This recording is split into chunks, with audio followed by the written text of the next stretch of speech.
Hello, everyone, and welcome to Literary Nights with Unsolicited Press. I am your host, Rosalia Scalia. Before we begin, I would like to remind you all to hit the like button and to subscribe. Hit the bell to receive notifications for every time we have a reading. Also, if you want to leave a comment or ask a question, you could do so in the comment section of whatever platform you are watching from. Tonight, we have three fabulous authors, and that is Tierney, Michael Bennett, and CJ Friedman, whose most recent books are either newly published or forthcoming from Unsolicited Press. So, welcome, Terry, Mick, and CJ. And thank you for joining us on Unsolicited Nights with, on Literary Nights with Unsolicited Press. So, as you know, the format is that each of you are going to read some from your work in alphabetical order, followed by a Q&A. So, CJ, would you like to begin? Sure thing. Thank you, Rosalia, for setting this up. So I'll be reading from my forthcoming novel. It's called The Bugs. It's coming out in October. It's a weird literary fiction. All right, here we go. In a hopeful attempt to stop the ants, Jack Telda lit his house on fire. It had been a normal everyday Tuesday in August. Plans were on track with his counterparts in Brazil to secure vital land. The effects of an abnormally dry summer in Indonesia were causing more severe fires and affecting crop production. And as reports showed, the American market still absolutely loved eating dirt cheap beef. Overall, the numbers were good. Driving past the expansive lawns and mega houses of his neighborhood, Jack felt a familiar craving for his normal after-work stiff drink. Today, he was looking forward to a single malt. Jack pulled his BMW into his 4-car garage, and as far as he could tell, everything was still normal. Amy's car was gone. Did you freeze, CJ? Did I? Hello, CJ, did you freeze? Did I? If you can hear, I think you might have to go in and come back in. I think CJ froze. So, maybe he's coming back. Hello? I'm with you, CJ. Yeah, I'm with you too. I think, Rosalia, you've been freezing a little bit. Okay, thank you. I'm so sorry, CJ. Yeah, would you like to continue where I interrupted you? Yeah, no, you're fine. It's all good. Yeah, I'll just pick up. Okay, so as far as Jack could tell, everything was still normal. Amy's car was gone, so she was at spin class or getting a massage or the happy hour or the friends or something. So the house should be empty since their baby boy, Jack Jr., would be with her. And as had been normal all summer, when Jack opened the driver door, the sweltering outside air invaded the car's air-conditioned environment and smacked him in the face. The blast of warmth made Jack consider it had been hot as hell this summer, abnormally so. Still, though, things were mostly normal. The second Jack stepped onto the concrete floor of his garage, the normality of his day ended. Marching toward them from the garage's entrance were thousands of single-file lines of ants. Jack thought, what the hell is that? He stared at the hundreds of thousands of ants in tight marching lines for just a second longer. As soon as the thought registered, Jack's instinct said it was not good. Danger. Then flight took over and Jack turned and bolted for his mudroom door, thinking he should put some walls between him and whatever was going on with those ants. Responding to Jack's movement, the approaching ant army course-corrected toward the mudroom. The thousands of single-file lines all converged to make one massive column. They created an ant anaconda of sorts, hundreds of thousands of ants crawling all over one another, and the purpose was clear: get to Jack Telda.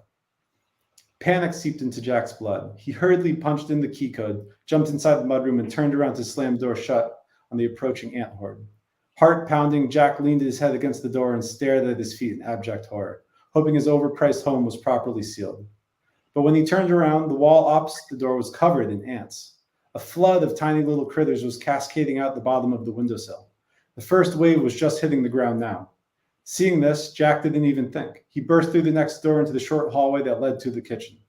He violently shut the mudroom door shut behind him, bounded down the hallway, but ran out of clean flooring by the time his open floor plan kitchen came and living area came into view. There before him, the entire first floor of his luxurious suburban home was about 2 inches deep in ants. Confronted by what had to be millions of them, Jack thought what any reasonable person would think. This can't be real.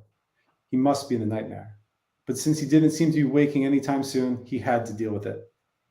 Thinking it'd be easier to deal with the ants in the mudroom and garage, that maybe he could get to his car, Jack took a quick look behind him. Already, the ants from the mudroom were breaching the door, fast on his heels. What the fuck? Jack so eloquently thought.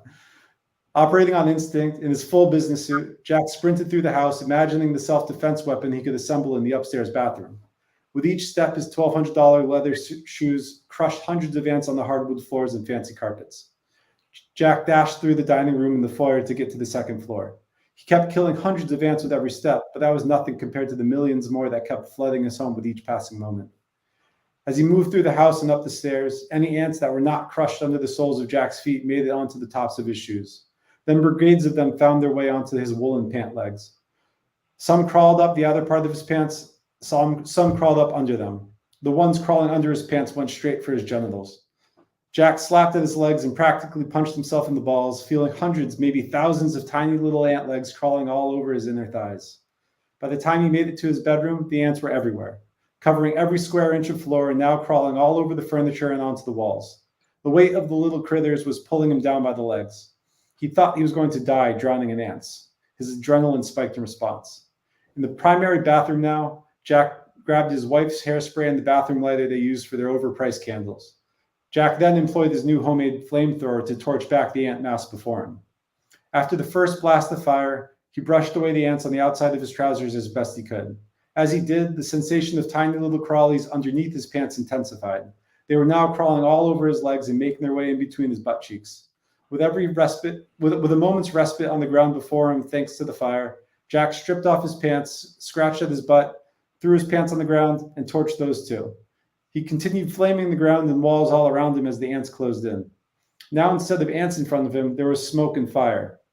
Jack was ready to awake from his nightmare any moment now. His cell phone was still in the suit jacket pocket, and he considered calling 911 since the fire brought him some space, but the clear area was short-lived since the ants kept barreling down on him. So rather than call 911, Jack made a break for it. He stopped every few steps or so to keep incinerating the ants in his way, though that did little good considering the millions of remaining ants that dutifully took their burned compatriots' place. Running out of options, Jack thought there might be relative safety in the great outdoors, so he leaped down the stairs 2 at a time, hoping he could escape through the front door. But when he got about halfway down the stairway, there was a tsunami of ants there where the door should be. The tsunami was crashing down into an ocean of ants that now engulfed the entire first floor of his house. In response, Jack kept engaging his flamethrower to buy more time and prevent the ants from pulling him under. Up above, smoke alarms started blaring. Down below him, everything was covered in ants. The dining table and chairs, the corner cabinet, the couch and love seat, the coffee table, the TV, the walls and windows, everything. The only clean surface left as far as Jack could see was the kitchen island, a good 25 yards away. From there, he might be able to make a final hairspray lighter stand. Come on, he told himself, go for it. A wave of ants was crashing down the stairs behind him, so he had no time to wait. Jack ignited one more burst of noxious hairspray flames, then turned and went all out to get to the kitchen island. Running across the first floor of his house was like running at the beach in knee-deep water. The ants were only shin-high across the floor, but the ones he ran through all congealed as one and reached up at his legs, underwear, shirt, and suit jacket to pull him down along the way. At last, Jack made it back to the kitchen. He jumped onto the kitchen island, and once he felt solid footing beneath him instead of ants, Jack pled for his life. What the fuck? He yelled. What is happening? With nothing else to say, Jack started hyperventilating. Now standing on the kitchen island, looking at a moving sea of ants in his house, Jack was breathing so fast he felt like he was about to pass out.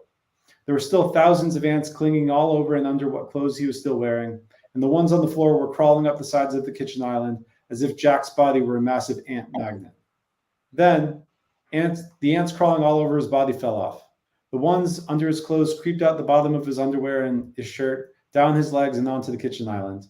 All the ants on the kitchen island rejoined their kin on the floor beneath them. Still, though, millions more kept swamping the house from every entranceway possible. If Jack's wife came home at this moment, she'd be thigh-deep in them. With the ants off his body now and seeing the army had at least appeared to stop its forward march on him, Jack's beating heart slowed enough for him to start breathing normally.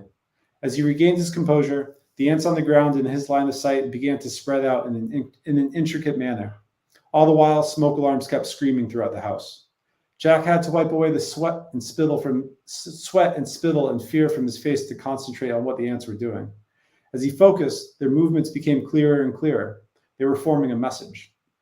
While the ants joined their little bodies to spell out each letter, Jack read what they had to say. Hello, Jack. As you can no doubt see, if we wanted you dead, we could do it in minutes. Same as the bees and spiders, hornets and flies, and all the other bugs. If any of us could get you anytime, no problem. Lucky for you, Jack, we are giving you a chance to redeem your ways. We do not want you dead yet. To keep it that way, to eliminate the word yet from that sentence, our advice to you, Jack, is simple. Don't be an asshole. More specifically, don't make the deal. Change how you do business.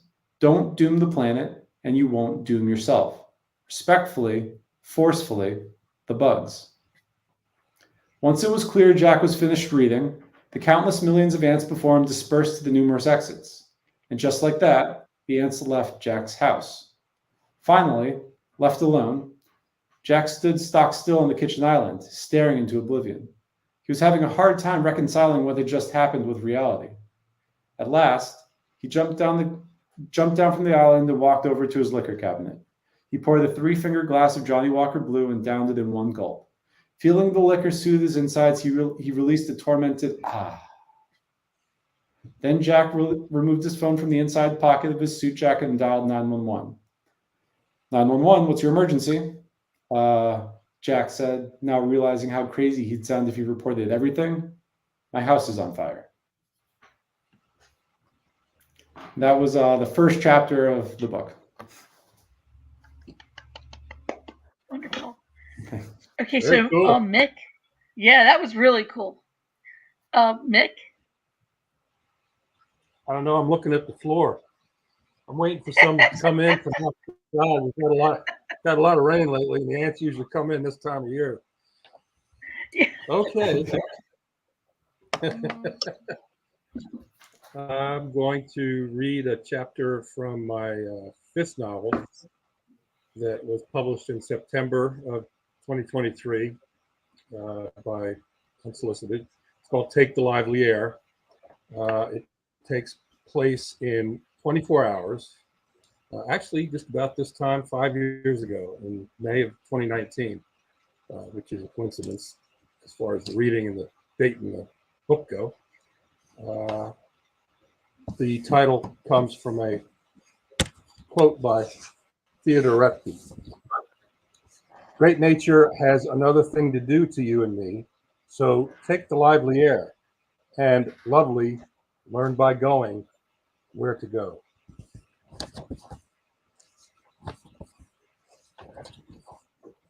Riley Walker sat alone in the middle of a boardwalk bench, shaking his head. Completing his 3rd decade of teaching called for a celebration. Staring at the horizon didn't qualify. Wringing his hands, he could hear the Friday evening beachfront parade passing by behind him.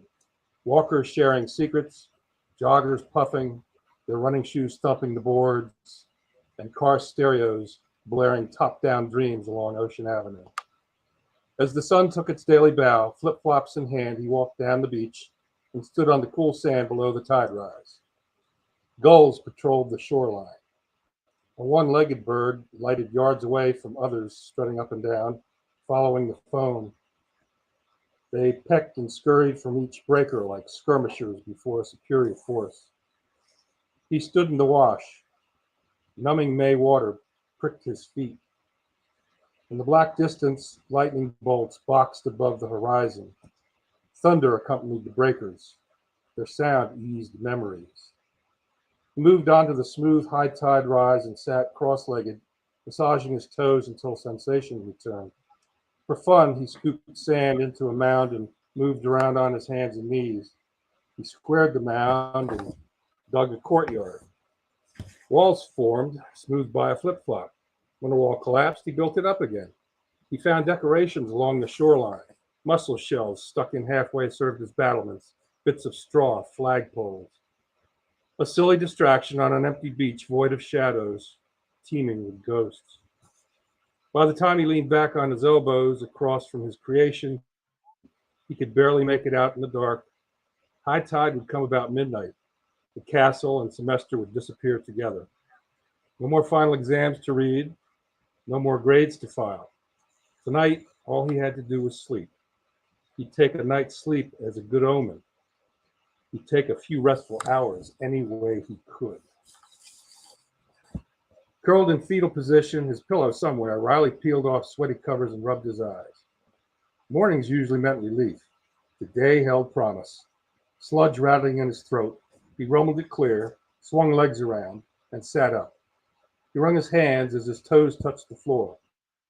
It had rained hard during the night, but now sunlight slashed across the floor through worn window blinds. Summer break would start with an AM cruise.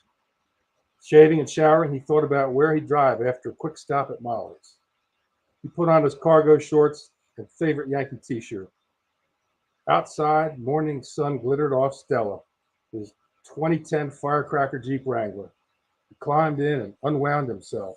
He bought her used a few years back. She didn't have all-wheel drive, and the previous owner speckled the cloth seats when he spilled bleach, but nothing beat going doorless and topless on a warm May morning. Bear for air, he crowed. Now to Molly's cheerleader smile and coach disposition. 50-ish and fit, she could transform routine happenings into flashy parades. She liked to joke she and Riley were the same height as Abraham and Mary Todd Lincoln. Before Molly, he strolled through the academic year without ever focusing on matters more than an hour away. Encroaching age, possible ill health, or lack of retirement security never crossed his mind street at 3 a.m. Too much spectral traffic. He couldn't get stoned on Saturdays without thinking about what she'd asked him to do. He called it needling. She called it coaching, and found him fishing for it. They'd been close since St. Patty's, but agreed not to cohabitate except in case of fire or flood. They enjoyed being alone together, even in crowds. She met him at her kitchen door and jumped down his throat like a tongue depressor. Your hair tells me you've been riding around. I hope you aren't drinking a 4-pack of Guinness for breakfast.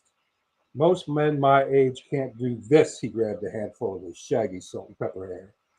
As for my passenger, my semester break begins a transition period during which I'll seek out my anarchist roots and rejoin the poetic half of my soul. She put 2 bowls on the table, homemade yogurt and granola. When I toss wild decorations at you as if they're fresh fish, at least clap your flippers. It's Saturday night, our date night, and you won't be good company if you drink on an empty stomach at 8 a.m. Don't forget Clyde's joining us. I'll be fine. I won't spoil your Italian fest. You have your gravy started. You call it gravy. To me, it's spaghetti sauce. Ambrosia by any name. He sat. Clyde sleeping late? He has baseball this morning, not sure what time. She poured him a cup of coffee and sat with him. She lifted her head and smiled when he covered her hand with his. How's he doing? Okay, trying to fit in. The jigsaw analogy. He twirled a spoon, but the tablecloth wouldn't let it spin. Wish I was tucked in the middle of a 500-piece puzzle. Well, you have a few months to relax. Please stop with the spoon. He stuck the spoon in the yogurt. I might be done, Molly. I mean with teaching. Whoa, where'd that come from? I thought I'd find an important part of myself. Still kicking when I arrived at Brookdale Community College. As English department head, I'd have a say. I'd be a mover and a shaker. He swiveled in his seat. Horse shit. I'm required. Might as well be water. I'm not serving self-pity this morning. You help your students, Molly patted his hand. Don't talk yourself out of your happiness. I can't see any good happening anymore. I'm not talking about here at 202 Monmouth Avenue. He wagged a finger at the floor. The world's a parking lot crammed with drivers who refuse to use turn signals. and stupidity's catching. Molly moved the yogurt and granola closer to him. He jiggled the yogurt bowl. The stuff didn't move. You didn't drink that 4-pack twin for breakfast, did you? She asked. Speaking of coitus, Walter Lansdale, a close colleague, regularly has affairs with adult students. I reject such opportunities. Before you and I met, the last decade of my sex life had been as colorless as a whiteboard. She shook her head and stood. Stirring her sauce, she turned to him. I'm sorry your job has you down, but you're done with it for a while. My pasta dough's ready. She smacked the white blob atop of the flour sprinkled counter. I need to get rolling. I encourage second chance adults and teach 20-somethings skills they missed in sex ed. Oh, I doubt that, Molly smiled and shook her head. Such as, my younger students are keenly aware of social, political, and financial realities, but they know nothing of foresight and foreplay. They don't carry condoms. Molly turned, girls or boys?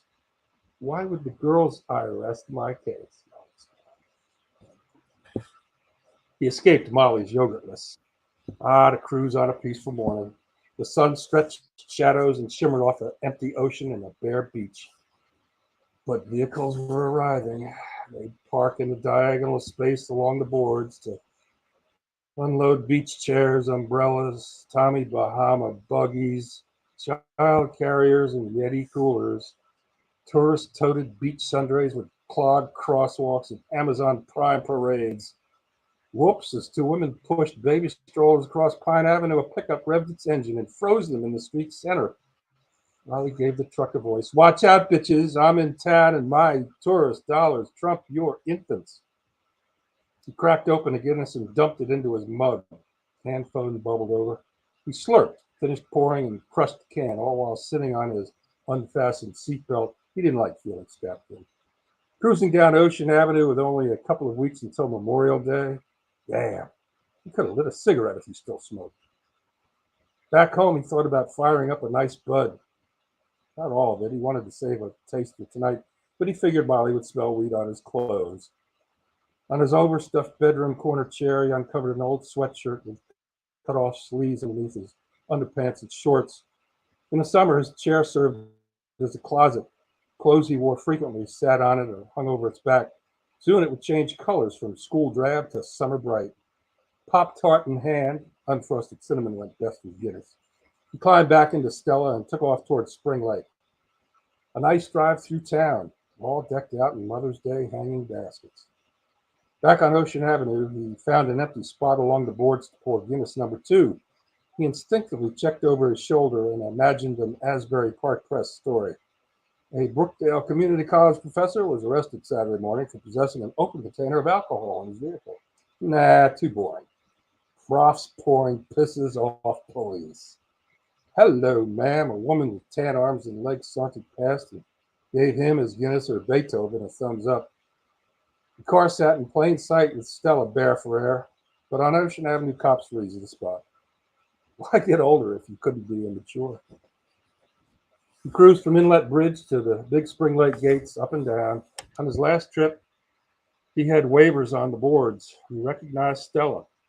He switched CDs from Beethoven, Ode to Joy, had turned a boardwalk jogger's head to Bach. Helen loved Bach. His gut burned like grill grates. Guinness didn't douse stomach acid. Another charming facet of aging, spontaneous heartburn. He could head uptown for some Tums. Better put a sippy lid on his mug. He could joke, this ain't an open container to the police. He never made it uptown. Morning Bach and beer buzz jump-started his emotions as a nostalgic hobgoblin commandeered Stella. He turned right, gunned one block down, and came to a dead stop alongside what used to be Old Lady Murphy's rooming house. He couldn't remember the last time he'd driven past it. Now a cozy B&B, 102 Surf Avenue was a white 3-story Victorian where he'd taken a room for a summer 2 lifetimes ago. It sat on a corner along one-way streets. He eyed its postage-stamped side yard. The old fence had been torn down. Faded blue shutters waiting to be painted leaned against the building, and a lawnmower sat in the middle of the overgrown grass. Jesu, joy of man's desiring, filled him. Gazing, memory searching, Stella and thoughts idling. A black pickup's horn jarred Riley back to the intersection. Spotting a bright yellow Gadsden flag license plate, the truck had stopped at the corner heading south on Surf. Stella faced west on Fisher. Riley caught the driver's eyes under a cap cocked at a jointed angle. The driver stared him down, fat fingers opening and closing around the top of the steering wheel. The driver drifted his truck forward ever so slightly, an interloper longing for intersection nuptials. The driver lifted one hand off his steering wheel, pointed a curled forefinger at Riley, and wiggled it for him to go. Then four fingers waggled back and forth. He kept at it. They weren't spread apart, slow old ladies' fingers. They insisted, no, demanded. A regular fucking traffic Moses waving fingers instead of a staff. Proceed. Riley's mind lost ground to his heart as long morning light poured down the blacktop, wet with last night's rain. As Buck's strings rose, he remembered hearing Helen's cries that night, 13 years ago. The car's high beams gleaming off the road, glaring slick with black ice as the car swerved toward the phone pole, a magnet pulling the car, spinning it sideways until metal and glass and wood all screamed at once. That's chapter 1. Thank you. Now, Terry. Well, thank you, Rosalia, and I really enjoyed hearing Mick and CJ. Those are great pieces. I'm going to share a few poems from my upcoming poetry book, which is called "Why Trees Stay Outside." And I'm going to start with a poem called "It Starts with Hemingway." So this poem's kind of a nod to our fiction writers. It starts with Hemingway. Hunched over black typewriter, musing light, sun-washed curtains, cigarette targeting keys, another burning in glass ashtray. Sleeveless, fly-sticking sweat, he slams the carriage return, rifle bolt spitting empty shells, platen injecting a new line, polydactyl cat on the windowsill. The same cat perches in my chair, matted fur from trekking north, Key West to Miami by boat, padding through snaky swamps, canvas vest stuffed with flasks, sultry whiskey and cognac promise, a carton of Camels in the backpack. Typing fast with 6 toes, no thumb for spacebar, the endless paragraph unrolling toward asphalt horizon. Word to word, stranger, no more. Kerouac, asleep in the back. My turn to drive.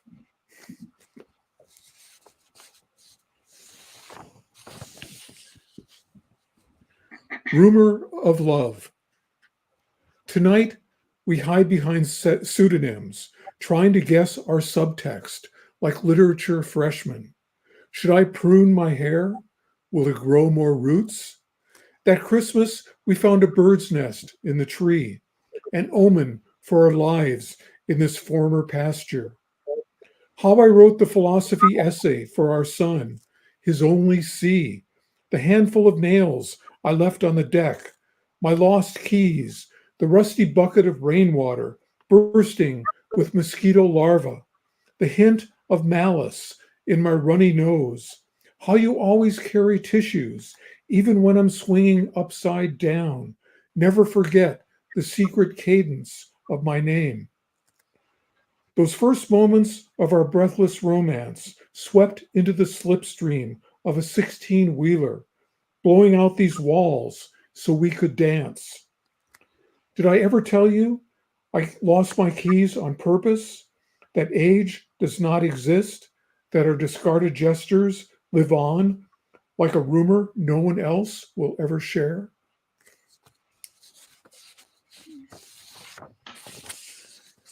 This next poem is inspired by science. We were talking about that before we started. So science to me is one big bucket of metaphors. But the James Webb Telescope, what fascinates me about it is that it's actually looking into the past, and it's seeing galaxies forming in the past. And of course, to me, I also wonder if what other things it can see from the past. The James Webb Telescope detects a heartbeat. They say the pulses come from a distant galaxy, an infant cluster in the first moment of birth. But I wonder if the heartbeat is yours, there in your nebula of blood and gas, mindlessly chewing the corners of your blanket with toothless gums, your eyes still shut to screaming light. The weave of distance and time where you will always be our first child, the edge of our farthest vision. We squint in every spectrum just to see you the way you are, though we know it's the way you were, what you might have been. Larger than we can imagine, and farther than any lost prayer, your growth beyond our lifespan.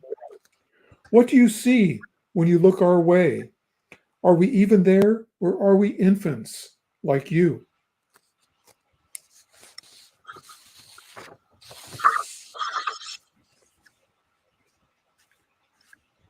I can't get my hands clean.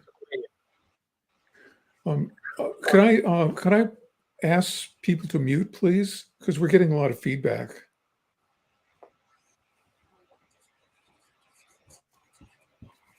Thank you. I can't get my hands clean. She's sure to notice, even after all this time. She knows every mote of dust, syllables left by our conversations, words I allowed to escape, the black line in the scar of my thumb.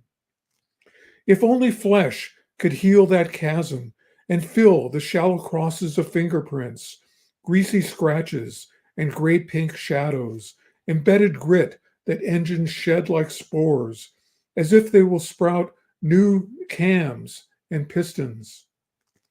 She used to worry about my hands, not because of their coarse edges staining the cotton of her blouse, but the way she could read a man's grasp, the garages where he worked.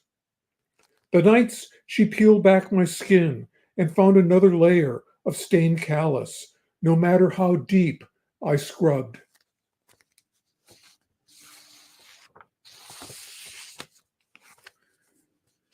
Cleaning out the shed. Dented camping lantern, ash sock fallen away, gray dust lying somewhere between my shed and the frame that brought me here. Old Ford rusting under blackberry, straining to escape on shredded tires.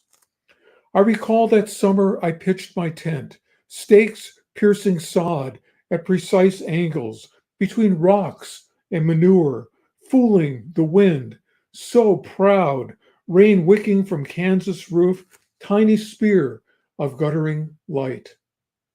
Now my feet slip on plywood floor, greased by winters of leaking fuel. My shoulders scratch points and planks, replaced year by year, until the shadows deny their origins.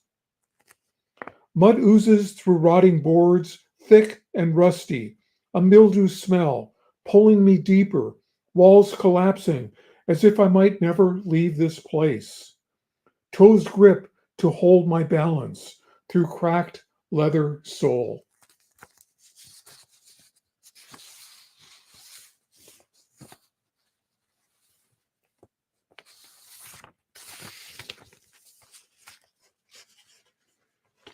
This is more of an environmental poem. This is called River Walk. Melting spring reveals its treasures. Purity of snow fading to brown. Swampy scent of renewal. tinged with dog waste. A rotting carp drags a wake like the helm of a royal yacht, welcomed by flags of toilet paper. Napkin blossoms line the shore. Styrofoam peanuts sprout in green algae with tiny nuggets of aluminum foil and sapphire doublemint wrappers. Grocery bags unfold and swim like jellyfish in the breeze.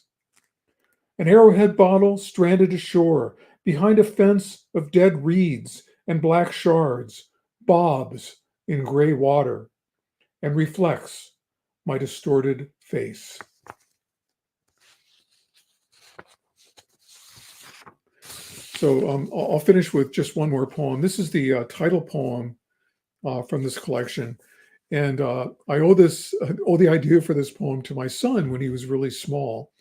And it's called Why Trees Stay Outside. Why do trees stay outside? My son asks in the rearview mirror. His car seat centered behind me. He worries about the soaking rain, the trees getting wet. I could tell him the old fable, the night the redwoods came to dinner and grew too tall to leave. Or I might tell him the truth, how the trees are inside now. We live in their house, their roots clasped in rings around us like praying hands. They watch, wondering why we neglect the pain of mowed grass, the desperation of doe and fawn sprinting for shelter, the cold stars peering through boughs of live oak, the promise of blooming moss. I might echo his teachers, say we are one with nature. The trees and rocks love us. They want to be left outside. The easy answer he expects. We climb a ridge as the rain clears, sifting soot from the air. Across the bay, the Farallon Islands punch through the fog like knuckles. Thank you. I want to thank all of you for this really wonderful readings tonight. And to start off our Q&A, I'm going to ask CJ to tell us more about like what the whole arc of his book is, because I see some similarities between Terry's Why Are the Trees Outside and Nature and The Message from the Ants. So I'm wondering if they're both serendipitously happen to be books about our planet and taking care of our planet. So CJ, can you shed some light on the ant invasion? Yeah, sure. Thank you. And Terry, those are beautiful poems. That I really, I love the image of your son asking why do the trees stay outside. It's a beautiful image.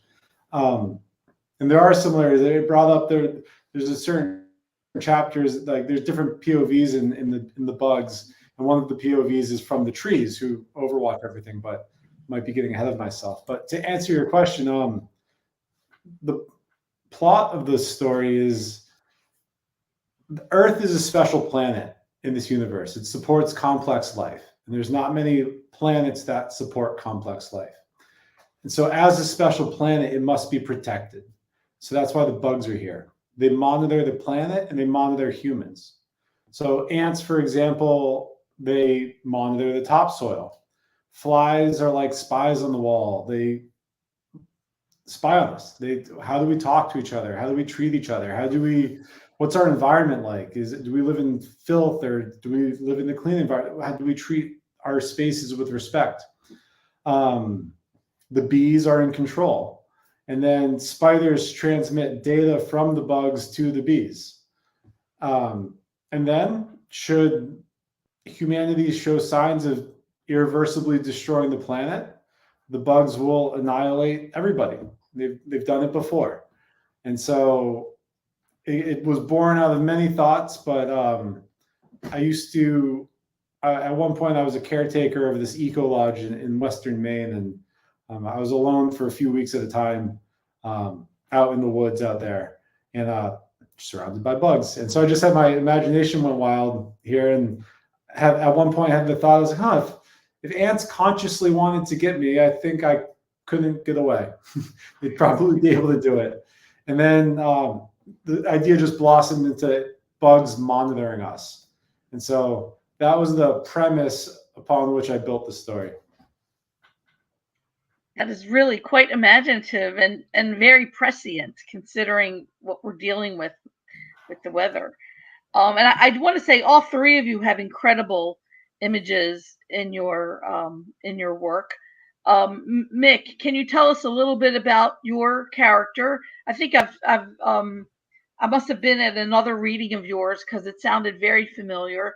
What are we, tell us more about the main character from the point of view, you know, oh, you're muted.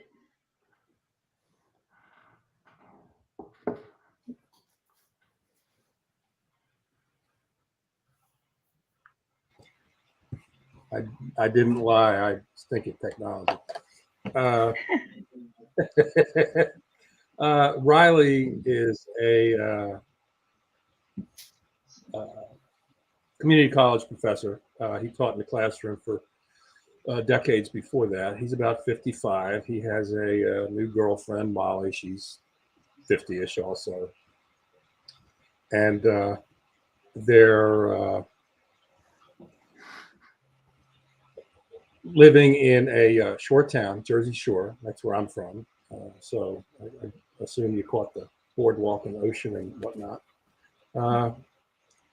He comes to an intersection, and you don't know exactly what happens at the end of the first chapter, but you can guess. He purposely, along with the driver of the pickup truck, steer toward one another. Now, it's not a serious collision because they're stopped at an intersection, so they can't build up much speed. But for some reason, they just want to collide with one another. The truck wants where Riley's parked, and Riley is aggravated by the truck driver motioning him to get out of that spot. And the novel builds from there. As I said before, it takes place over 24 hours. So it's one event that snowballs, and it affects Riley, Molly's adopted grandson, excuse me, Clyde, who she's just rescued from his abusive father in California. And the truck driver, of course, has family, and they all get involved. And it's just, they have a bad day. some of them. You did a really good job, I thought, of showing us without actually saying it, that Riley might be suffering from a depression related to his age and where he is or is not, where he is in the world and what he, has not done. It was pretty obvious when he talks about, how he didn't like what when he asks what's it all about. Is that the sort of crux of the whole thing, of him coming to terms with being 55, which is not really old anymore? No, especially not for me. I look back at that as the good old days. But the book is about regret and dealing with regret without giving away the entire thing. Riley's former wife, Helen, who was mentioned a couple of times in the first chapter, died 13 years ago in an accident that Riley was not directly responsible for, but indirectly. And the ghost and the regret of his former wife still haunt him. Those are the sleepless nights he suffers. Those are the ghosts that inhabit his beach at night when he's by himself. And those are the regrets that he comes to deal with, along with other regrets from other characters in the novel during this day. Interesting. Really, a lot of depth in that story.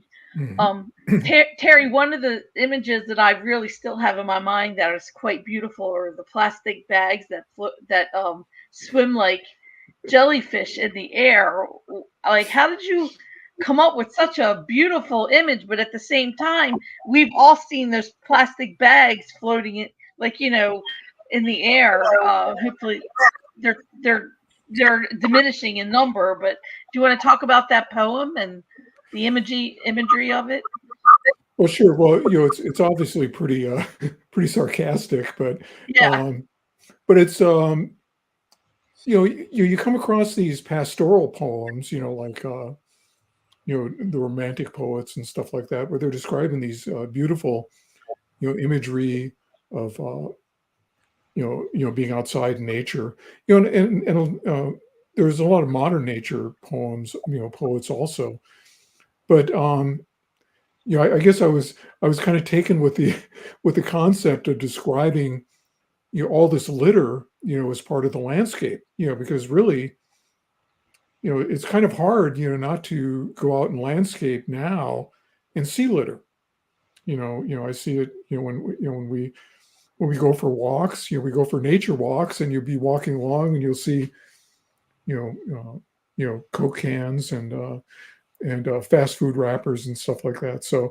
Um, so I thought it'd be interesting to treat them with the same kind of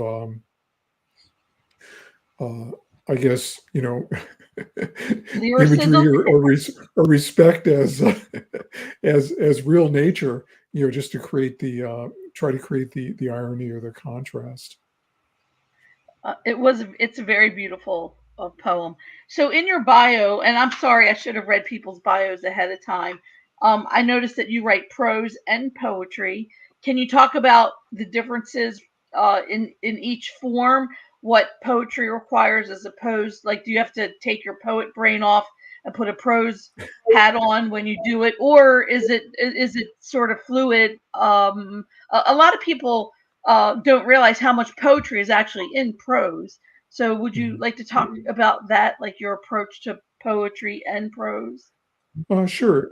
So I think to me the most important thing is to keep writing. I think that anybody that's wants to write should just make sure they do it a little bit every day, whether it's a few sentences or it's like a diary, and but it can always branch into something else. So I do keep a journal, and I don't really know if I get an idea. I don't really know right away if it's going to be a poem or fiction, but I tend to have I like to write fiction, so I usually have a couple of fiction projects going, and I'm not a very disciplined I'm not very disciplined, so I'm usually working on several things at once. And so, but if I get an idea that I think could be a poem, I tend to kind of drop everything and work on it. And and also, and especially during the pandemic, I found that I had a harder time. I'm not sure how it was for you, CJ or Mick, but I had a harder time writing longer fiction when I would during the pandemic. I just felt like I had a short attention span, and so I felt like it was easier for me to get my head around writing a poem or writing a piece of flash fiction than it was to write something longer. So I guess it kind of depends on the subject matter. The other thing is that I might mention is that I see poems as kind of linked together by imagery. That kind of one image flows into another, and you do that in prose somewhat. But I think with prose, to me, it's more about the character and more about the narrative. And the Mhm. and the imagery is there also, but with poems, I tend to be thinking more about symbology and imagery than and that's again embedded in the prose. But with poetry, it's more kind of the reason that it exists, at least in my mind. Well, there was some tension in your poems, which is also a hallmark of fiction to have the tension there, because when the child asks like a question, why are the trees outside? All those creative answers, but that's such a basic child question to ask, and it's so hard to explain why are the trees outside when children are just so innocent when they look at the world. So that tension is there. It's like for the nth time that a child asks, why is the sky blue? You have to come up with some kind of answer. And I kind of felt that poem was like that, why is the sky blue response, except why are the there's trees definitely, outside? I'm sorry, Rosalia. Yeah, there's definitely, embedded, poetry and prose and prose and poetry, because you have to have some way that, things kind of hang together and flow.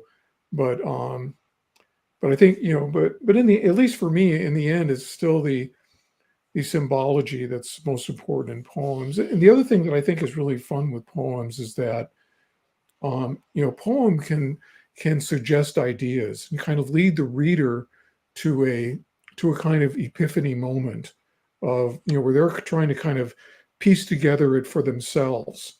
In other words, I think that one of the most interesting things about poems, really good poems, is that they'll kind of, inspire you to think about things and try to, try to pull things together and try to, make those connections that you might not otherwise, see. And that's the reason that, one of the reasons that I enjoy reading poetry. So Mick and CJ, Terry mentioned keeping a journal. Do both of you journal? And if so, how do you approach it? And whoever wants to go first can answer. Go ahead, Nick. First. Okay, I'll go first because my answer is really short. No, I don't. I'm terrible that way. Like Terry, during the pandemic, I did find myself writing flash fiction rather than anything long. I tend to take long breaks between things that I write. I don't write every day. If people ask me for advice on how to be a writer, all I could give them a lot of bad advice, probably more than good advice. Don't do what I do, probably, but no, I don't. So how did you come to writing, Mick? You're saying, I kind of think every writer has their own approach. So how did you come to writing? And here you are describing yourself with a writer of bad habits, but yet you are published and yet you produce. So. Well, as I say, I tend to go in stretches. I started writing when I was in, I guess, a senior year of high school. A teacher in my senior year of high school got me started, and I wrote plays, and then I tried to write poetry, and then I wrote short stories for most of the decades of the 80s and 90s and whatnot. And I didn't really, because I was a teacher, a high school teacher, I didn't really, and a family, I didn't really have time for longer narrative fiction until I retired. Now, I wrote lots of novels. The first four, I think I used to start fires with, and then I got a little bit better at it as I went along. And CJ, can you talk about whether or not you journal, and also how you came to writing? Sure. So I do have a journal there. Brash was probably mostly right there. But I journal sometimes, but my writing most of those journals are filled with longhand versions of the fiction that I would end up writing. And then that's how I started writing fiction, was in my journals. But then once I tried the computer, I was like, I'll try to write a story on the computer, and it just happened so much faster. I went back to the computer to write the fiction. And to answer the question, how I got into writing, it's reading Kurt Vonnegut. His stories, the inventiveness, the empathy, the humanity in his stories, and the creativity, and the structure of his stories, it just really hooked me. I was like, oh, this is what fiction. It doesn't have to be. There's a bad guy and there's a good guy. It just it could be life, and it could be absurd too. And so there's no limits to that. And reading some of his stuff is what really inspired me to want to start writing. That's a good person to follow. I think, wasn't he the first one to bring metafiction out, where the narrator actually addresses the reader? I don't know if he was the first, but he definitely does it well. And like yes, he does. He does do it well. Mm-hmm. Yeah, Breakfast of Champions, he really hones in on that. Speaking of writers who influence us, I do want to say something about Alice Munro, renowned short story writer, won the Nobel Prize for her work. She passed away this week, so R.I.P. Alice Munro. I know she's inspired many of us, many writers.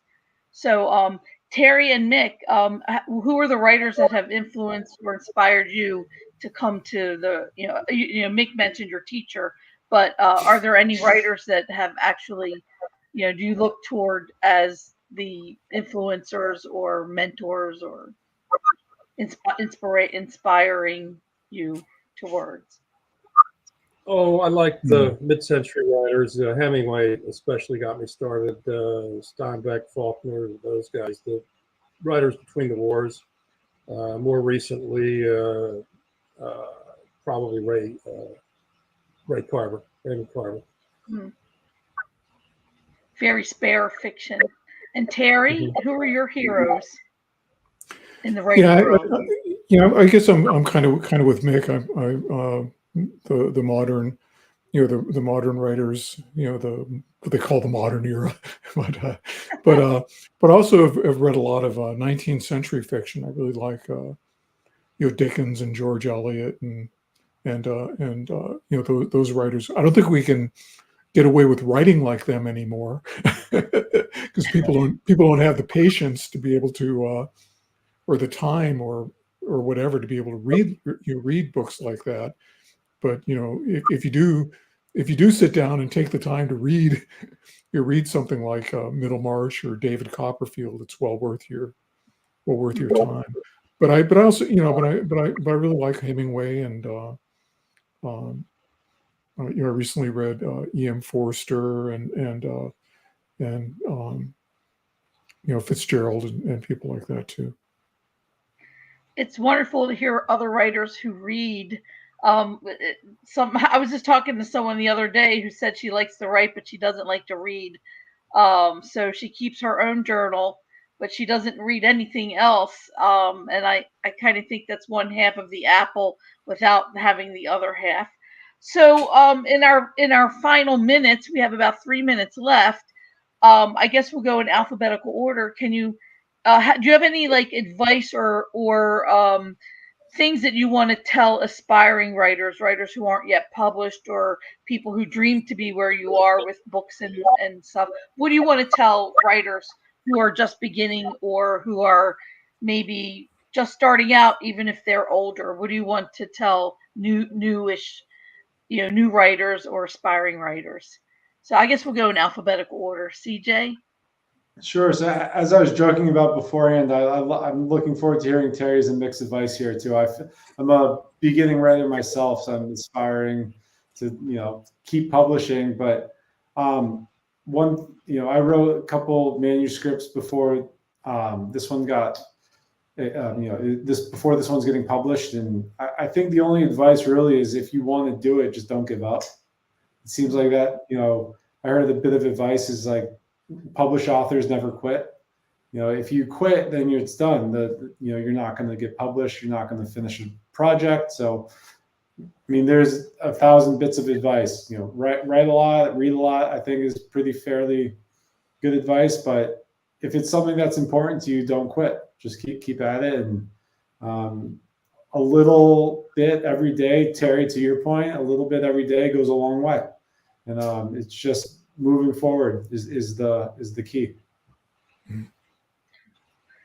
Mick, any advice to aspiring writers?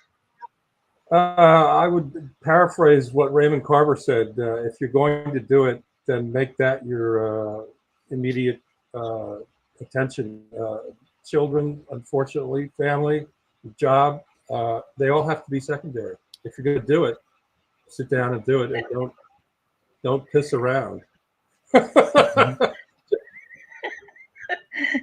That's pretty clear. Yeah. And Terry.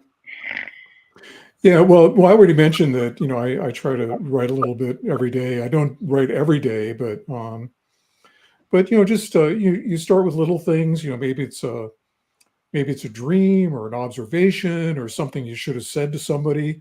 Recording little things sometimes will give you links, to start pulling things together. And I also want to just get back to our comment about reading. I think reading is really important because in the end, literature is really a conversation. The reason that we have novels is because someone started writing novels. The reason we have poems is because there was oral tradition and music and stuff that that kind of led into people writing poetry. So I think reading is important. You don't have to read everything, but reading is important, and you can in a way join the conversation, and it's a way to gain ideas and to get some kind of create some sparks with things you might have thought of too. Thank you so much, all of you. I hope we inspired aspiring writers and also inspired existing or current writers in their next work or in their journey. I think somebody said earlier that writing is like having homework, that you finish it and you get to the next thing. Before we end, I would like to make sure that everyone who is here, who's listening, all of our viewers, let them know that all of these books are available for either order or pre-order on Unsolicited Press's website. And please join us again for our next streamed readings, which is on May 29th at 5:30 Pacific time and 8:30 Eastern time. So thank you all for joining. Thank you all for coming and sharing your work with us as well. And we will see you all next time. Bye-bye, everyone. Thank you. Thank you. Thank you. Bye-bye.